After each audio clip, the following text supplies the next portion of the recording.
This podcast is brought to you by the IIEA, sharing ideas, shaping policy. Welcome everybody to the Institute of International European Affairs. My name is Alex White. I'm the Director General here. And I thought that just in the context of the discussion and the presentation that we have from our distinguished guest, the UN High Commissioner of Human Rights, Volker Türk, that it would be appropriate that we would that I should just mention and note the very sad passing of Professor Conor Gearty, who was a good close friend of the Institute here. In fact, he addressed us just within the last year.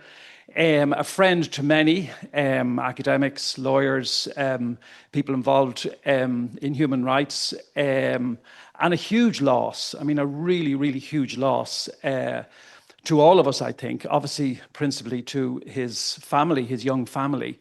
But I think he will leave a huge gap. And I think it is appropriate that we should mark Conor's passing and just note the huge accomplishments that he had and reflect on how sad it is that he has left us at such a young age. So on that sad note, but this is an important, as I'm sure Conor will appreciate, very important presentation and opportunity for discussion on the kinds of issues that Conor was so dedicated to. It's my pleasure to hand over now this morning to Professor Catherine Costello, who's UCD full Professor of Global Refugee and Migration Law. And Catherine will introduce our distinguished guest and moderate the event. Catherine. Great. Thank you so much, Alex, and welcome everybody. And thanks especially for those kind remarks about Conor Gearty, just such a beacon for human rights scholarship, somebody who really in his academic work and as a public intellectual really embodied the spirit of human rights in the sense that he never accepted orthodoxies about human rights, but was always on the side of the oppressed and on making the commitment of human rights real, something he shares with our speaker today. So I'm very pleased to welcome you to this event, which is part of the Institute's Future Proofing Europe series, kindly supported by the Department of Foreign Affairs. For those of you who don't know me, my name is Catherine Costello, as was mentioned. I'm a return migrant to Ireland after over 20 years in the UK and in Germany, and very pleased to have returned to Irish academia to the Sutherland School of Law 2 years ago. I'm delighted to welcome you here today. In particular, in the audience, we have His Excellency Noel White, the Irish Permanent Representative to the United Nations and other international organizations in Geneva, reflective of the importance of our speaker today, Volker Türk, who is, as you know, United Nations High Commissioner for Human Rights. Volker is going to address us on the role that human rights can and indeed must play in a world that seems ever more polarized and conflict-stricken. Before I introduce Volker, I'd like to call on Jared Keown, who is a political director of the Department of Foreign Affairs, to say a few words.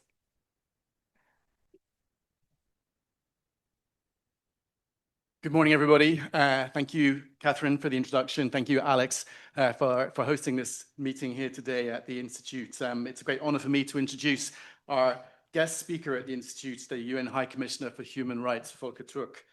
I know we're all looking forward with great expectation to what the High Commissioner will say to us in his address this morning on the topic of human rights, healing our fractured world. I would also like to acknowledge the great work that the High Commissioner and his team have accomplished during his term in office. I think we can all say with certainty that there has probably never been a time of greater challenge to the work of upholding universal human rights and seeing the promise of the Universal Declaration on Human Rights, adopted with such great hope over 75 years ago, upheld in our world today.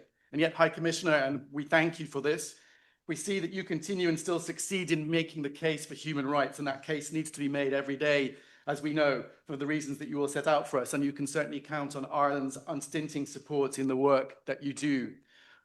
For our world is indeed fractured and fragmented, and I welcome that you've chosen to come to talk to us at this time. It's a great honor to have you here in Ireland.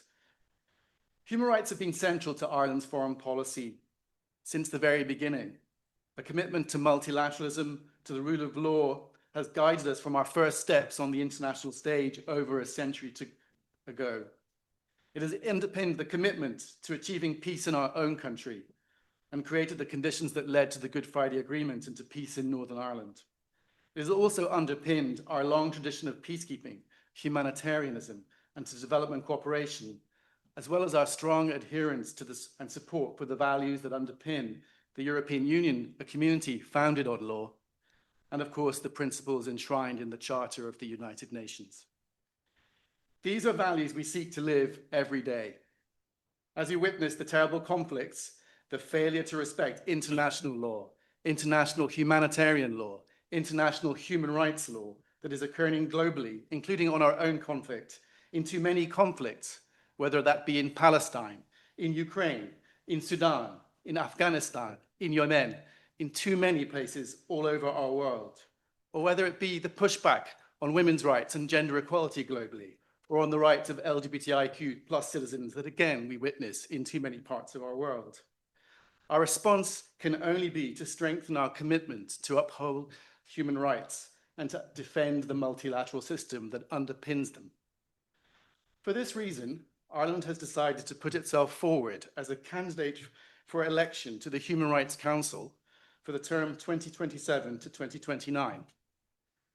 We are conscious that this is not an easy time for human rights, that their universality and indivisibility is everywhere being questioned, that in some countries, rights and freedoms which have been taken granted for many years are now in doubt. Next week, at the United Nations General Assembly, the Taoiseach Minister for Foreign Affairs and Trade, Simon Harris, will host a high-level event where he will launch the thematic principles that will underpin Ireland's campaign for membership of the Council. Throughout the campaign to follow, and if elected during our term on the Council, we will highlight the importance of economic, social, and cultural rights, as well as civil and political ones. All of these rights are important. Our pledges made on the 75th anniversary of the Universal Declaration reiterated Ireland's commitment to the need for safe and supported civil society and for human rights defenders to carry out their work free from repression and reprisal. We also pledged our continued support to your office, High Commissioner, and we look forward to deepening this cooperation. We will, therefore, continue to stand with those defending human rights wherever they are. We will continue to place values at the center of our foreign policy, and we would stand ready to assist with healing some of the fractures in our world today. So without further pause, please let me welcome the High Commissioner Volker Türk. We look forward to hearing from you, and I hand back to our chair, Catherine Costello. Thank you.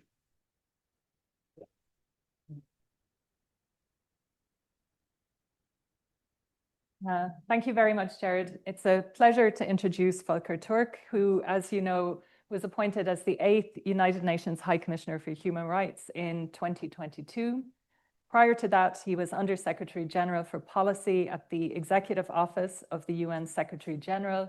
And prior to that, we knew each other as he had a long and distinguished career in UNHCR, in particular as Assistant High Commissioner for Protection in UNHCR from 2015 to 2019, which coincided with the development of the landmark Global Compact for Refugees, really a moment wherein it looked like the so-called refugee crisis of 2015 was going to be a harbinger of positive change in the international community.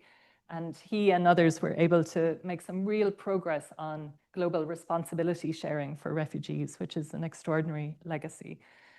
He also is, like myself, a legal scholar. He has a doctorate in international law from the University of Vienna and a Master of Laws degrees from the University of Linz, also in Austria. So he's going to address us today for about 20 minutes. And just a reminder that today's event and the Q&A are both on the record. And I encourage you to think of some challenging questions, both for those in person and our online audience who will also be able to pose questions on the Zoom. So Volker, over to you. Thank you.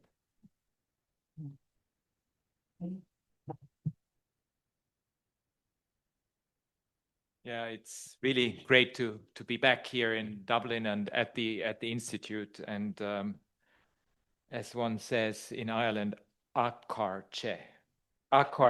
Sorry, it was probably not quite. So really pleased to be here and thank you very much for the invitation. And I'm really delighted to to make this presentation in the beautiful city of Dublin. I've always been captivated by Ireland's rich oral tradition. I mean, Irish writers and poets have long understood the power of words, which reach the mind, but also go straight to the heart. Poetry, especially, has never been an art. It has resisted oppression, exposed injustice, and given voice to the excluded. Your own Seamus Heaney exemplified this, and in his work From the Republic of Conscience and Beyond, he invited us to consider the role of our deepest human values in our lives. These are the same values that underpin human rights: freedom, equality, and justice. They are not political or ideological.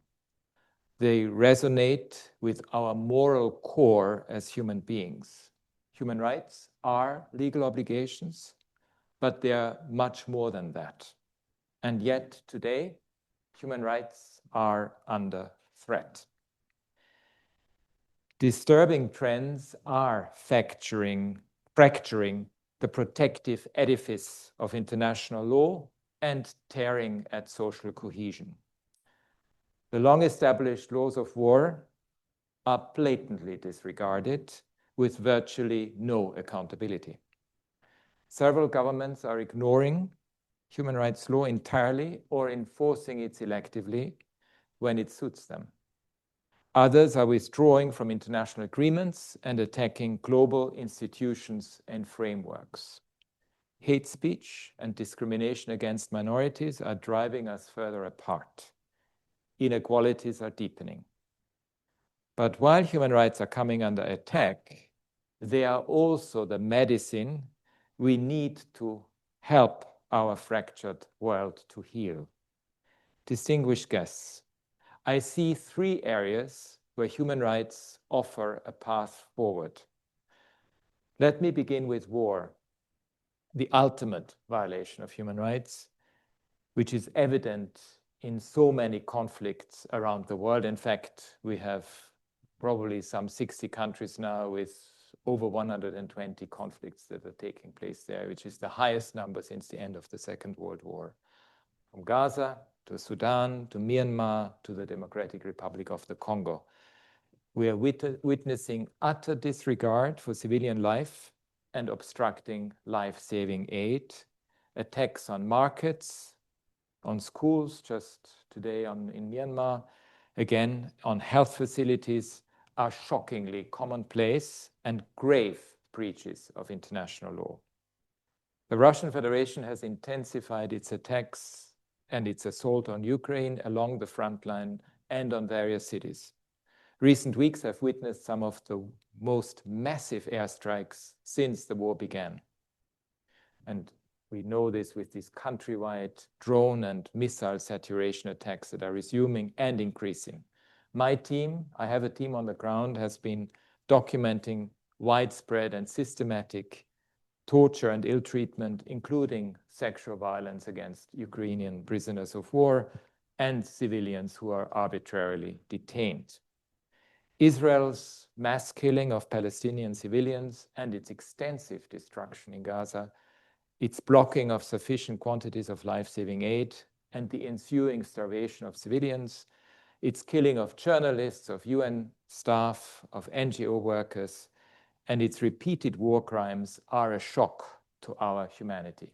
Israel has a case to answer before the International Court of Justice, and the evidence continues to mount.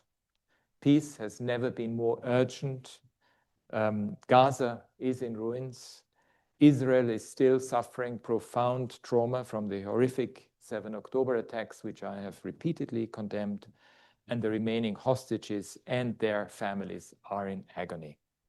It's clear for the international community there needs to be action, stop the flow of arms to Israel that may violate international law, press for a ceasefire, the release of hostages, but also detainees, secure humanitarian access, and oppose military takeover and annexation, including in the West Bank, while supporting the right to self-determination of the Palestinians. Against this tragic backdrop, some leaders are celebrating violence.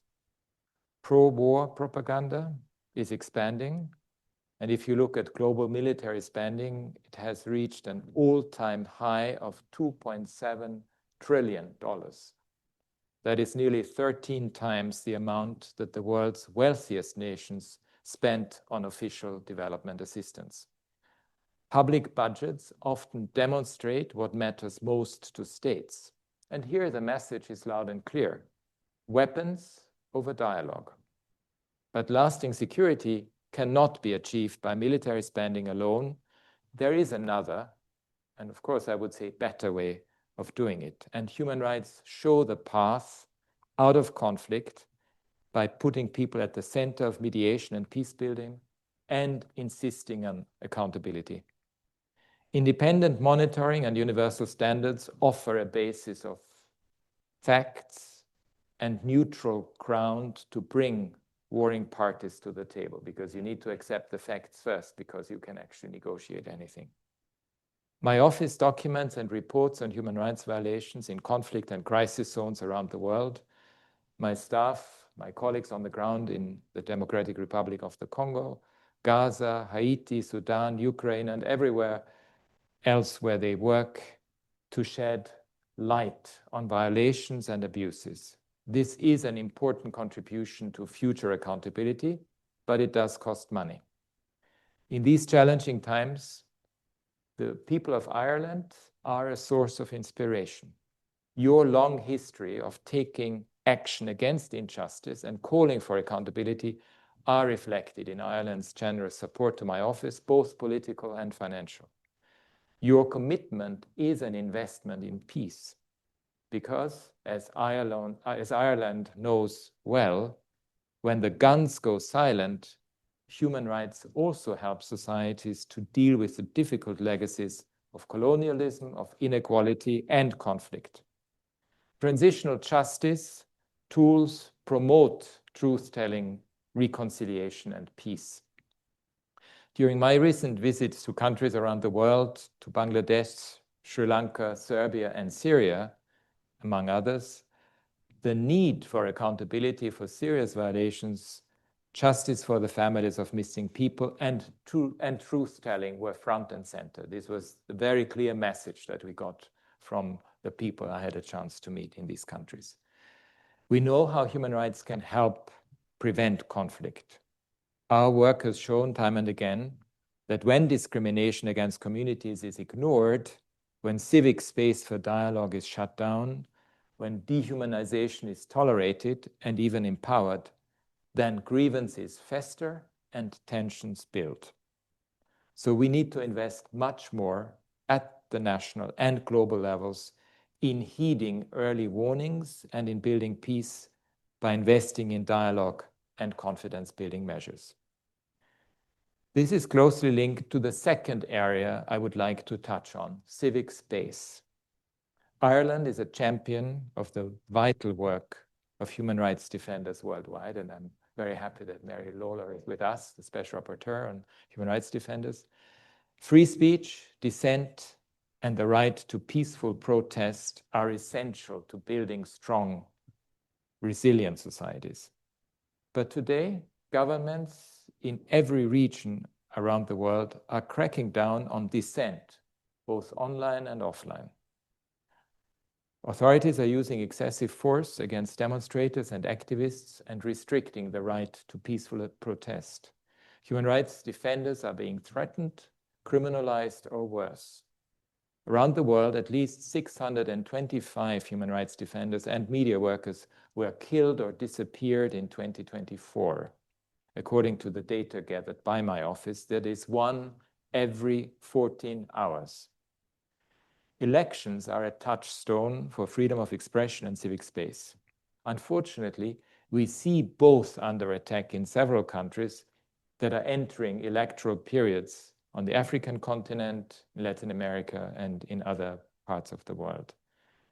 And what we see very often is this pattern of authorities harassing, excluding, or detaining opposition leaders, restricting media freedom, banning peaceful protest, and silencing human rights defenders.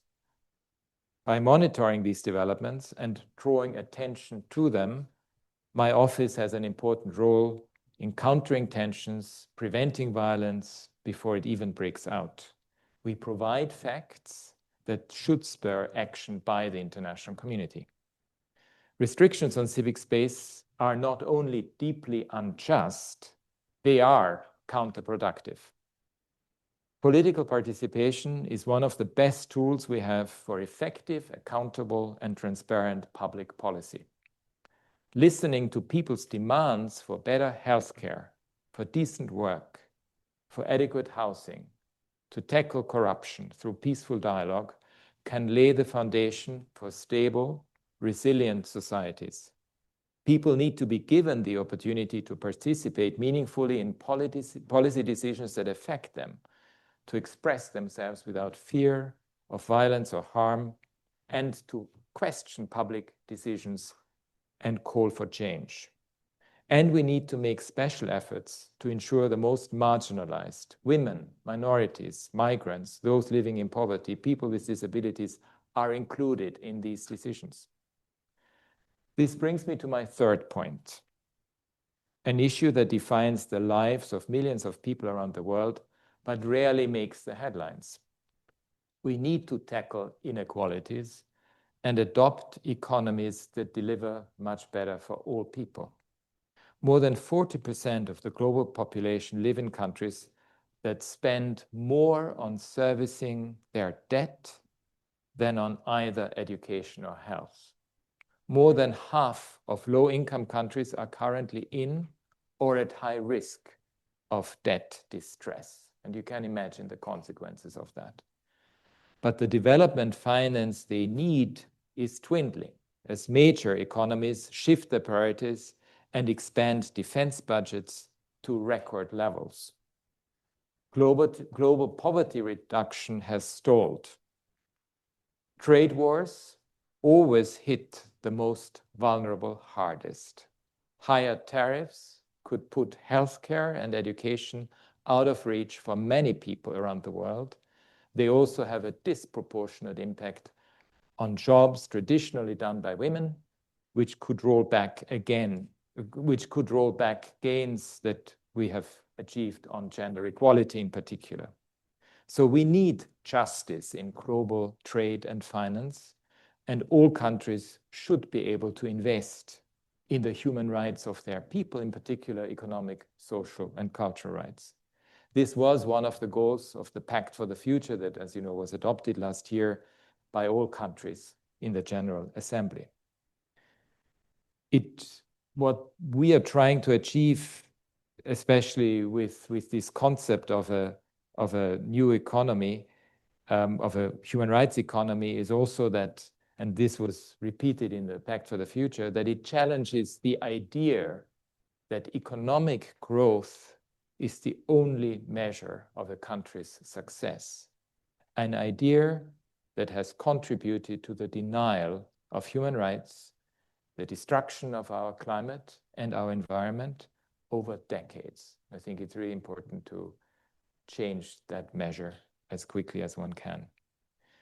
As I mentioned, we have developed this concept of a human rights economy in which all economic policies, from taxation and public spending to climate action and the just transition, focus on advancing human rights and protecting our planet. Because very often you will see that economists are not, and those who are involved in fiscal policies, very rarely know much about human rights, including the obligations that a state has accepted. And as a result, we really hope that economic planning, fiscal planning, ministries of finance know about the legal obligations that the state has accepted, including when it comes to economic, social, and cultural rights.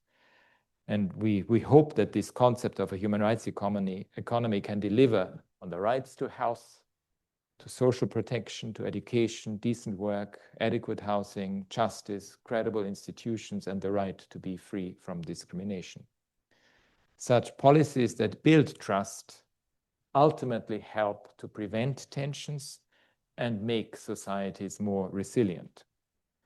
Some of the most successful movements in history, including for civil rights, for women's rights, anti-racism, anti-apartheid, LGBTQ+, climate justice, were steered by people who were guided by equality and justice, the values that underpin our human rights. Ireland knows this well. Your long history of struggle against foreign domination and your fight for independence and justice inform your strong stand for human rights, dignity, and equality for all people everywhere.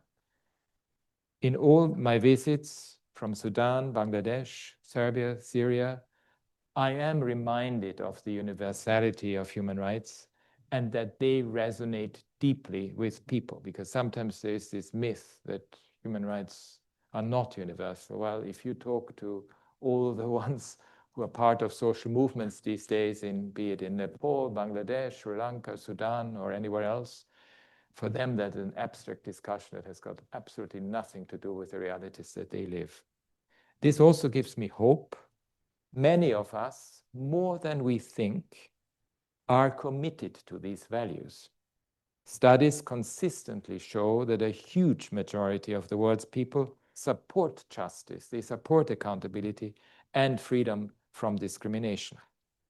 And at a time when anti-rights narratives are gaining ground and budgets for human rights are being cut, we need to seize that momentum.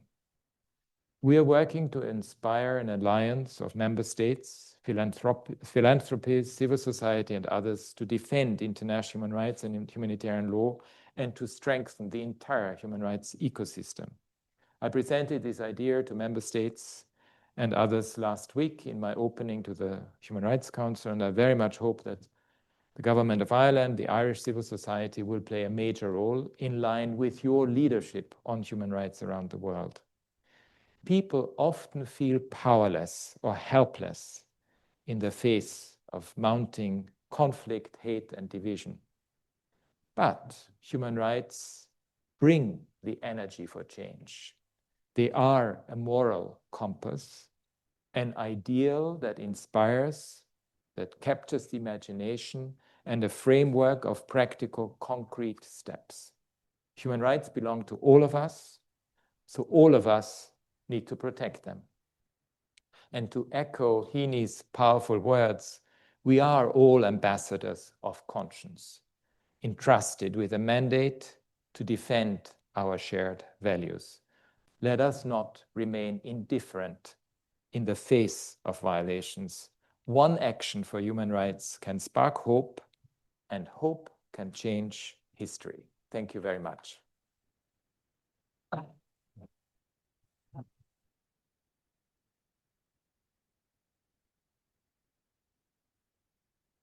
Great. Thank you very much, Volker, for those very sobering, candid, and yet beautiful words about human rights in today's world. So I'd invite questions, and if you have them, also to introduce yourself, whether you're online or here in the room. And I gather, Volker, you'd prefer to take a few questions together, so we might cluster 2 or 3 at a go. If you'd like to start us off. Roland Child, I'm a filmmaker, and I have a particular interest in human rights. It's like the last film I did, Bringing Assad to Justice. They all have a unique human rights element. And that brings me to one of the key points you made. People do feel powerless. And I would put it to you very clearly that people are right to feel powerless. Because even the way you address this today and the way we talk about human rights and the way we've kind of almost intellectualized it, we make it easy to normalize a genocide in Gaza. In fact, you did it, and I respect you enormously, and I'm not just trying to be provocative, but I have many friends who were brutally tortured and murdered in Syria. That documentary was made with the help of many of those people, and it still pains me today because what I see in Gaza, I saw repeatedly for years in Syria. The systematic bombing of hospitals, systematic murder of medical people, systematic bombing of schools, starvation, sieges, with even Alex de Waal saying the UN should have used the word famine to describe the sieges in Syria. And Israelis, I know, saw what happened and studied what happened in Syria. And more than once when I was challenged about Gaza, I was said, look at Assad in Syria, because I knew I was quite expert in that area. Do you see the point I'm making? We did nothing about Syria. We normalized it. And now we're normalizing genocide in Gaza, because I really expected a little different, a dramatically different presentation. Because when you have a genocide being live streamed, this is not just disillusioning. This is an indictment of the entire system. It says human rights are now irrelevant, that campaigning seems to be a futile exercise when you see this kind of systematic murder, when Western states in particular continue to trade with Israel.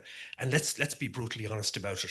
The hypocrisy involved in the way we rightly challenge Putin on Ukraine, we rightly call them out. You've got a team in Ukraine, quite rightly. You have no one in Gaza. I haven't seen you at the border trying to get a campaign in.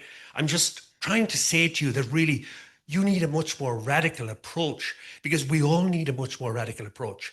You know, we all need to ask ourselves, what are we doing? Like, I could be very provocative and say, has UCD, for example, boycotted Israeli universities? Has the law department taken that initiative? It's too easy to normalize the genocide when we talk like this.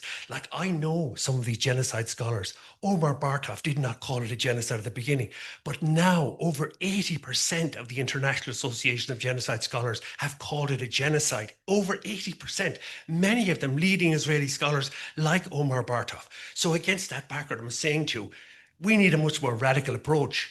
I would respectfully suggest, I'm asking, are you working on some radical approach, recognizing the dramatic failure of, shall we say, the architecture designed after World War II to prevent genocide, for example? And after Syria, I mean, we've been alerted to this absolute catastrophe repeatedly, day after day. And if we continue to make speeches like you've made, and we continue to intellectualize the process, we're avoiding the central issue, that even the laws of war were designed when big armies fought each other. But that's not the way war is fought anymore. So I think you get my point, and I'll stop here. Thank you. Great. Will we still take two more? Yeah. Anyone else in the room or online? I have a couple.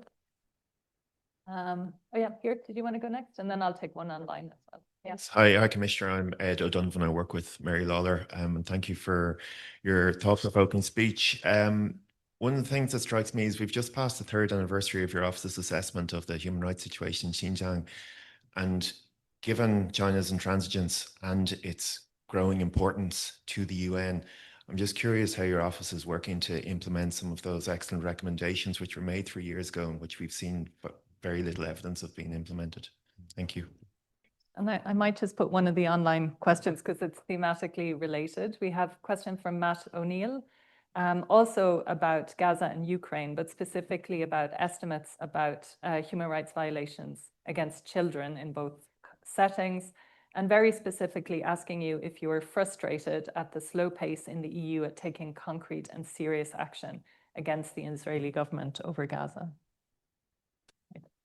Look, on the first one, I think it is extremely important to know where the origins of international humanitarian law and international human rights law are coming from. 2 world wars, genocide, Holocaust, atrocity crimes, which is when that feeling after the end of the Second World War with this never again, they established a normative system that was meant to be the measure of how wars are to be conducted, how international human rights law has to be respected. Well, in the last 80 years, we have seen a lot of failures on many fronts. I mean, you mentioned Syria, well, Rwanda, you can go through the whole list. It doesn't take away the value of the law. And in fact, if you look at, just to give you the example on Ukraine, the recent judgment of the European Court of Human Rights quoted my reports, I think 500 times. So the fact that we were able to document what was happening actually has legal value. The same, by the way, on Gaza. I don't have a team of international staff in Gaza or in the West Bank because the Israeli government doesn't allow this, has stopped cooperation with us, so has not allowed us to have international staff on the ground. But I have still national staff, and I have a remote team that works out of Jordan in order to do the reporting that we have been doing to the Council on a regular basis, where we document not only what's happening in terms of crimes against humanity, war crimes, all the evidence that we see that leads us to make sure that Israel is held to account when it comes before the International Court of Justice on the genocide case. Of course, there is huge frustration about the lack of reaction to what is happening, including by the European Union. I remember the previous High Representative came to see me once very early on to ask what was happening in the High Representative for the European Union, Borrell, very frustrated with what is happening. And I hope that everyone wakes up in Europe and realizes that this is not only a question of double standards when you look at what's happening in the reaction to Ukraine, but something to be answered for in the future. And there is a real reckoning, a moral reckoning that has to happen on that front. We will continue to do our utmost to document what is happening, to say it as it has to be said, both when it comes to the Gaza situation as well as on the West Bank. And by the way, when it comes to Syria, it was a very similar situation. My office was not allowed to ever set foot in Syria for the last, well, 56 years, but certainly ever since the civil war started. I was the first High Commissioner to be able to visit Syria at the beginning of the year after the fall of the Assad regime. And we have, as a result, quite a lot of credibility with the Syrian people and the civil society because we were with them during all these horrible periods that you have described. And exactly. And I think we are now obviously hoping to be having a much stronger presence inside Syria because, of course, the situation is extremely dire as well. Look, on Xinjiang, our report is an important one. There are very strong recommendations. I said to the Council last year, I have said it now on 2 occasions that I'm very frustrated with the lack of progress. And in particular when it comes to criminal law reform and family separation issues, because some of the things have changed, but the fundamental issues of criminal law reform has not. I mean, you can be arrested at any point in time, end up in prison on trumped up national security and so-called terrorism charges. And that is a huge, huge issue of concern. But we do have a regular dialogue with them. And we keep pushing, asking, doing whatever we can so that these recommendations are taken seriously. And that's extremely important, not just in relation, by the way, to Xinjiang, but also to Hong Kong, to the national security law that was adopted, or to Tibet, and to civic space more generally, because it's not just about minority groups, it's also about civic space and the need for an open public space where dissent, where different opinions can be voiced without fear. Yes, and on the last question, yes, of course, hugely frustrated with the lack of progress that we see when it comes to a uniform European Union position on Gaza. Right. Thank you, Volker. Another here, and anybody else down the, yeah, there, I see 2 hands. Okay. Good morning, High Commissioner. Thank you for your words and welcome to Dublin. I want to just touch a little bit on what is essentially a global realignment of the budgetary situation, which is for many organizations supporting defenders has been catastrophic. I'm interested to know the strategies within your office, within the organization, as to how the issue of protection and that of human rights defenders in particular can continue to be prioritized during this budgetary calamitous situation. And of course, as the money drops, the needs increase due to the general global chaos. I'd be interested in the thoughts from a perhaps more strategic or structural perspective within your organization. Thank you.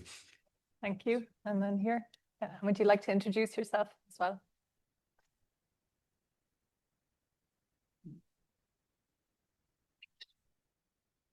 Hello, good morning. My name is Trinity. I work for Amnesty International. But my question is more on fascism. There's a rising concern on fascism in not only Europe, in the Americas. And I would like you to comment, especially because it's something we've seen before. I'm particularly young, just 22 years old. And so it's something that I've just read in history books, and now it seems that we're living in it. And there's a very thin line on freedom of expression and hate speech. And many of us, maybe in the West, love playing jump rope with that, thin line that is. So would you care to comment on the, growing issue on fascism, considering it's an economic issue as well, and particularly how it affects marginalized groups, whether it's here, refugees, or in Africa, because there's a rising concern for, particularly in Congo, in the western part of Congo, where diamonds are mined. There are people who are being exploited, women who are being raped, and we have become very desensitized to, particularly, I will say, Black bodies, because there is no period in time where the massacre, the genocides of Black people has been taken like it really matters. Yeah, thank you. Thank you. Question for the Times for sure. Anybody else down the back? Maybe I can't see. Yeah, go ahead.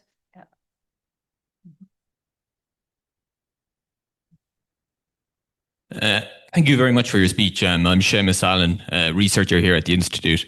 I wanted to ask, you talked about media freedom and the stifling of protests, particularly in Africa and in Latin America. Can you just comment on the importance of media freedom and perhaps even social media freedom when it comes to documenting and having evidence about human rights abuses? And then just a second question, can you comment on the situation in Europe and even in the United States, particularly, say, Germany and the United Kingdom, where we're seeing perhaps criminalization of protest? Thank you so much. Good. Yeah. On the budget question, look, it's disastrous for human rights organizations around the world, and particularly for human rights defenders and civil society organizations at the grassroots level, because one of the main funders, US, has basically cut the funding from one day to the next. And wherever I go, I hear it from grassroots organizations that they don't have the funding anymore. So I think we should all be aware that this will lead to a weakening of the human rights system. Because if you don't have the funding, and if you are also in some of these countries where there's much more authoritarianism, if you're also ending up in a situation where you can't, or where you oppress as a result of what you document and what you say, it's almost a double hit on human rights defenders, civil society organizations around the world, and it's extremely worrying. By the way, and this is not just for grassroots organizations, it's also for the United Nations. I mean, my own office has been hit quite hard. I mean, we are losing at least about a quarter of our income this year, which is massive because we already were quite underfunded.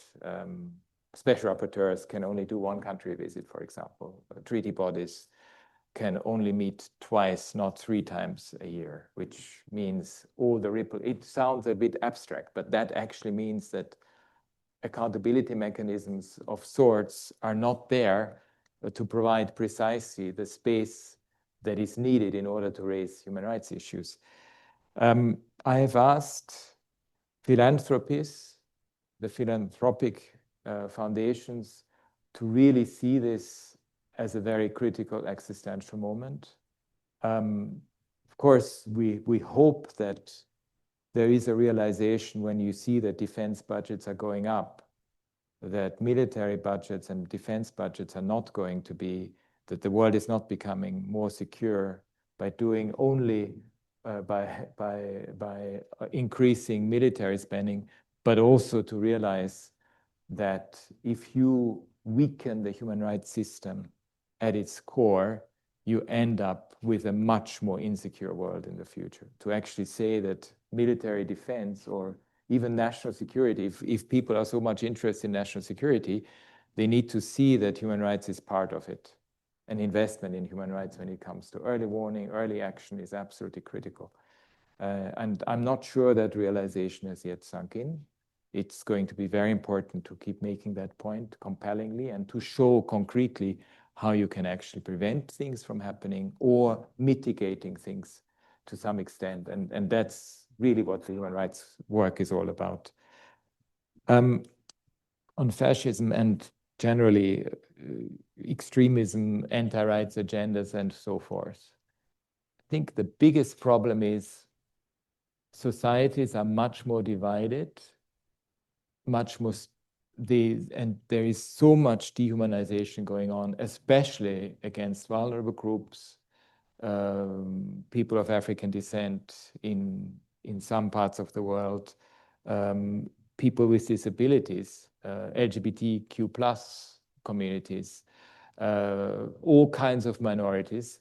It's this typical, and that comes from fascism studies, the scapegoating issue. You identify a group, you target that group, you attack it, you dehumanize it, which I think we know from history is a very dangerous and a very slippery slope, because if the dehumanization starts with one group, it doesn't end there.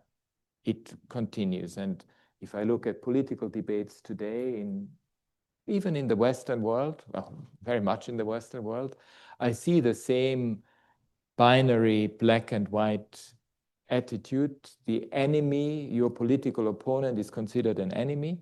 Sometimes we even see the label of terrorism used, for political opponents, which is extremely dangerous.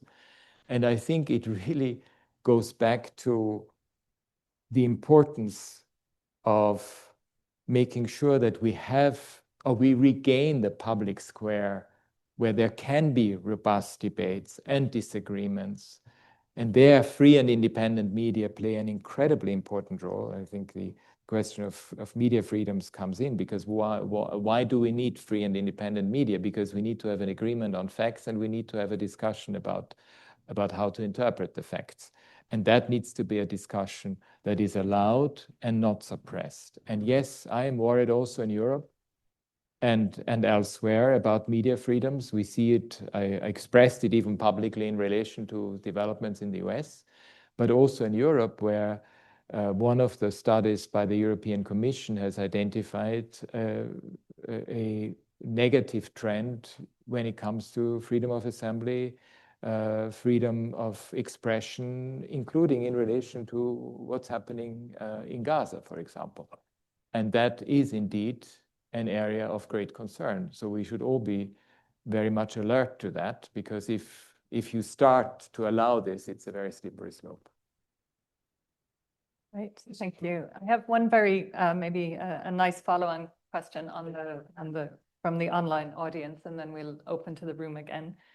So this is a question from Guy Banham, and he asks, given the risks to rights and freedoms from big tech's role in algorithmic polarization, what steps could Ireland take to apply the idea of a human rights economy in the digital sphere and ensure the accountability of private companies? Or maybe to rephrase it, can Ireland be the home of big tech and a beacon for human rights at the same time? You have other questions? Yeah, Siobhan, I think. Yeah, next. Yeah. Siobhan Mullally, UN Special Rapporteur on Trafficking in Persons and Professor of Human Rights Law at Galway. Thank you very much for your presentation, High Commissioner. I just had a quick comment in relation to Gaza, and remembering, of course, our friend Conor Gearty, who wrote extensively on human rights after Gaza and whether international law can survive this moment. I do think the Office of the High Commissioner has a role, not just in documenting, but really a leadership role in calling for prevention of genocide, as you have done, but also at this moment naming it, given the accumulation of evidence over the last 2 years and over an extended period beyond that. And that failing to do that is actually, at this moment, I think, undermining our calls for justice and accountability. I had 2 brief questions. One is in relation to migration and rights of refugees. And as you note, in particular, the scapegoating of people. And in Ireland, we've seen this, and across Europe, the scapegoating of asylum seekers, migrants, and refugees, and the hatred underpinning that is really destabilizing democracy and the protection of human rights. We've seen a significant pushback against the application of human rights law to the rights of refugees and migrants, and also in particular at this moment in the European Union. And I hope that Ireland will have a key role in prevention of that. But what more can we do to ensure the effective application of human rights law to the rights of refugees and migrants, and to prevent this scapegoating, but also this exceptionalizing of migration and refugee protection as somehow outside of ordinary human rights and constitutional law protections? And then a very quick question on the Democratic Republic of Congo. That was my official country visit this year. And your office has been repeatedly reporting on the devastating human rights violations, including in the context of the conflict, but also the extraction of mineral resources and wealth. A state that is so powerful with such resources available to it. Why is it that conflict is continuing, that peace has not been secured, that there is not more effective human rights protection? And your office is doing, and your staff, they're doing incredible work, but with very, very limited resources and capacity. MONUSCO is facing dwindling resources and capacity, and an almost impossible task of protecting civilians. So what more can we do to ensure that this doesn't go off the agenda, that this seems to me to be a conflict and a human rights crisis that could be resolved, but we don't seem to be able to get the sustained attention needed for that. Thanks. Thanks, Siobhan. One more maybe in the room. Yeah, just from the back there. Yep.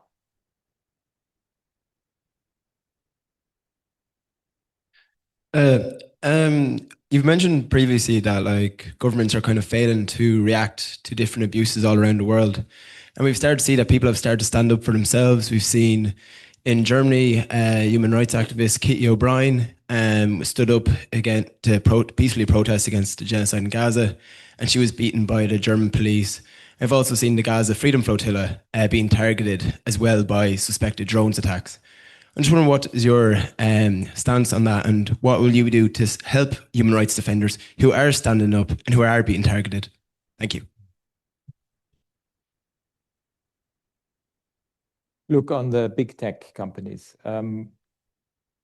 I think what we see is a phenomenon of the accumulation of power with private actors that is frightening. And it should frighten us all, because we see what's happening, especially on the algorithms. And I fully agree that this is probably one of the biggest challenges that we face, because it also has this adverse impact on social cohesion within societies. I mean, we see hate speech becoming the new normal on so many fronts, and the loss of any nuance in any public debate. And social media definitely play an incredible role when it comes to this, especially the way that they're set up.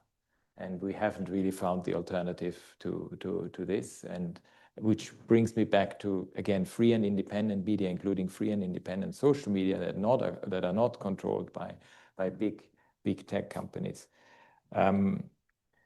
I think when it comes to the role of Ireland and the European Union more generally, I mean, you have a number of regulations: the Digital Service Act, Digital Market Act, the AI Act. I mean, and they are very important, because there is this resistance to regulation, which, frankly, from our perspective, is absolutely cardinal. You need regulation. I mean, I'm always stunned by, when you look at pharmaceutical products, for example, the type of tests that has to be done before you are actually able to put any medication on the market is rigorous. And yes, we are grateful that it is rigorous, because we don't want to take any medication that would actually harm us. But you don't have this with the type of products that we see on the tech side. We don't, I mean, anyone can put all kinds of material out there, not knowing necessarily even the consequences of it, and then see what happens. I mean, we know the role that Facebook played in Myanmar, for example, where it was the one social media tool where hate speech and the incitement to violence were rampant. They had one one person who understood the local language, but only Bamar, didn't realize, what type of hate speech was going on against the Rohingya in 2017, when you then saw this massive ethnic displacement and the massive human rights violations against the Rohingya. So I think there's a lot to be answered for, and frankly, the only way to do it is by regulation, both at the national level and at the international level. But then you have the other type. You have the cybercrime issues, which of course cybercrime is an important issue, but you then go into the overreach, and some authoritarian governments are using it precisely to suppress dissent and freedom of expression. And I mean, Bangladesh is a good example. There was a cybercrime law that was really used in order to suppress the opposition in a massive way. And so that's why human rights, in a way, is the tool to look at all of this, including from the guiding principles. There are these guiding principles on business and human rights, and they offer not only that you have to do a human rights impact assessment, you need to do a due diligence, you need to see what type of products, what type of effect will they have, and not just in one part of the world, but across the world, because of course these things mean different things in different contexts. And yeah, for me, the most important one is actually with the Global Digital Compact that was adopted last year, so the Pact for the Future, we need a very strong global governance system that regulates it. I mean, you have the IAEA when it comes to nuclear energy. I mean, you probably need something similar eventually for some of these potential digital developments that we see, in particular generative AI. I think the migration refugee debate is one where, I mean, especially after 2015, it has become very toxic. I find in the political debate. I mean, it is not borne out by facts anymore. You have emotions that dictate it, and it is used by one side of the political spectrum, the extreme right, and the populists to make it even more toxic. And that is a real problem, because you can only deal with migration and refugee issues on the basis not only of the evidence, of the facts, but also of the law that exists. And again, one of the big achievements after the horrible events of the first part of last century were precisely the right to seek and enjoy asylum, the freedom of movement more generally, and when it comes to migration, and to prevent the phenomenon of trafficking, contemporary forms of slavery, to be halted. And unfortunately, that can only be done in an evidence-based way, which does not put the dehumanization of the other at the forefront, and actually controls and counters the dehumanization. And even, and I have had a chance to talk with civil society here in Ireland, we had a discussion about integration. And integration measures are obviously very important when it comes to refugees and migrants, but and one of the participants mentioned to me, well, it's beyond integration, it also has to go into full inclusion. What does full inclusion mean in a society? And that is a much more complex process. It's a whole of society effort, and it's one that one needs to do very consciously with all segments of a society. And we often see it play out at the very local level, because I remember in my own country, in Austria in 2015, those communities that never saw a migrant or a refugee were the ones that were more hostile. The ones, even in the rural areas where in the past they haven't seen refugees, once they got to know them, suddenly the whole picture changed. And it doesn't take away some of the real issues around integration and around full inclusion, and one has to tackle them. I mean, there are issues, that's very clear, and they need to be tackled. But the problem of today is an extremely emotionalized, toxic debate in Europe, and which probably leads to extremes on all sides of the political spectrum that are not going to give us the answers in order to tackle the migration and refugee issues that we face in the world. And I think the two global compacts on migration and refugee were very important ones because they actually set out a blueprint for what can best be done to tackle the issue of migration and refugees. Look, human rights defenders are human rights defenders. It's not a question of global south or global north. I mean, it's absolutely critical. And I mentioned it before. I am worried about civic space also in EU countries when it comes to sometimes excessive use of force by law enforcement against protesters, for example. And that needs to be dealt with. And the acceptance that freedom of assembly, freedom of protest includes every section. And that is part of the human rights ecosystem. I mean, we have in Europe the advantage of a very strong legal system. We have the European Convention on Human Rights. So that is a guarantee precisely to ensure that these excesses that we sometimes see are prevented and mitigated in the future. Right, thank you very much. Maybe we'll just take one more question and then we'll have to wrap up, I think, Mary. I have two questions. One is really picking up on what you were saying about divided societies and how people are identified and targeted and attacked and dehumanized. And we see that all over the world. And it kind of tied into something that Mary Robinson said about, you know, we have to start trying to think about how to tackle cultural wars. And if you had, and I talked about possible communications. So if you could maybe say something about that. And then the other thing is just something I grapple with all the time, is sort of the lack of political will when states are driven by their own political and strategic interests. How do you work with that? You know, what do you think are the possibilities for progress on that kind of toxic environment? I think that'll have to be the final question. I'm conscious you have a busy day. And right. Look, on the divided society, I think if I were to give us all a task, I would say, how do we overcome division and polarization in our societies? And of course, it's amplified very much by social media. That's very clear, because you see people in their bubbles and ecosystems, and you don't actually have a discussion where you can agree to disagree and think that this is right. I mean, we have to agree to disagree on certain things, and that's fine.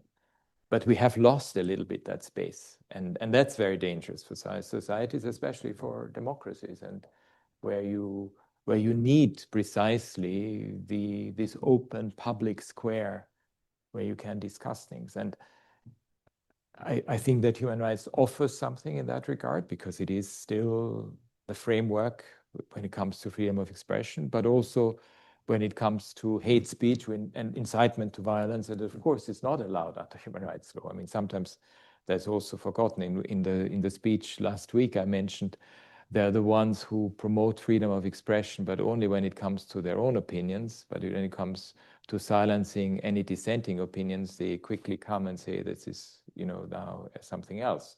So we need a debate about this, about realizing also that if you allow the fraying of the social cohesion, at some stage it will break. And violence has often, unfortunately, been part of the equation in such circumstances. And so we need to almost offer this alternative where today, those who are in political office, you rarely hear them speak about compassion or about kindness or about civic duties and so forth. And you actually need that. You don't need the chauvinistic, almost supremacist exceptionalism type thing. We need an alternative politics, and one that I think, if I listen to young people in particular, mean, I see this yearning on their part for precisely that. And I also think that, as I mentioned before, the vast majority of people want this good thing to have. They don't want the divisiveness, and they don't want to be caught up constantly in this negativity, in this spiral of negativity. They want to be able to act and do things. And I think the nuances, when you lose the nuances, when everything becomes binary, when everything, either you're for me or you're against me, and when that mentality is becoming the new normal, yes, you will have lost a lot of human ingenuity and creativity that you actually need to tackle the big challenges of our time. So I think that's a big communication challenge for all of us. I think we all need to think about it, how best to communicate about precisely values and principles and how to convey them. But also learn from good experience. The youth in the Pacific were the ones, young human rights defenders, young people who brought the case to the International Court of Justice when it comes to human rights and climate change, and then led to the advisory opinion, a fantastic advisory opinion by the International Court of Justice on that. That was young people. It wasn't governments, it was young people who managed to do this. And that shows also that power. And what was the last one? That was it, I think. Yes. Yeah, the lack of political will. Yeah. No, I think you need for. I wish that in politics, everyone would look at the human rights obligations that states have themselves accepted, and see this as the starting point. To give you the example of, because most of the grievances that people have, including in the Western world, are related to human rights issues. And if you don't take them seriously, you will ultimately pay a price. And again, I mean, housing issues. I know it's also an issue here in Ireland, the housing crisis. It is an issue that comes, if you look at it from a rights perspective, maybe gives you different answers than if you only look at it from a policy perspective. And that's on so many fronts, just to give you one very concrete example here. So the rights perspective in politics actually is extremely valuable, because it gives you not only a framework, but also a guide that actually addresses precisely what often is needed when you have a fractured society. It gives you a way forward. It offers something by way of a solution. Right. Thank you very much. I'm not going to attempt to summarize those comments, and I'm conscious of time, but I do think it's worth reflecting on this idea about human rights as a shared responsibility. I think part of the power of human rights is that they're legalized and they're shared standards that can guide conduct of powerful actors. And part of their value is in their roots in that never again after the Holocaust and the Second World War, but also they have to be as not just a script, but a plan of action. They have to be demanded and reinvigorated constantly through civil struggle. And I think that came through in your comments as well. So obviously, I just want to thank the Institute of International and European Affairs for hosting this event. And I know there's a lot of work that goes in the background. In particular, also to our audience. This is a wonderful audience, including ambassadors, special rapporteurs, who also work tirelessly within the UN system and really part of that architecture of holding to account at the international level. And of course, to the High Commissioner's team, including Claire Inder, his advisor who's here, who put the event together also, and naturally inviting you to join me in thanking our speaker today. Thanks, Volker. This podcast is brought to you by the IIEA, sharing ideas, shaping policy.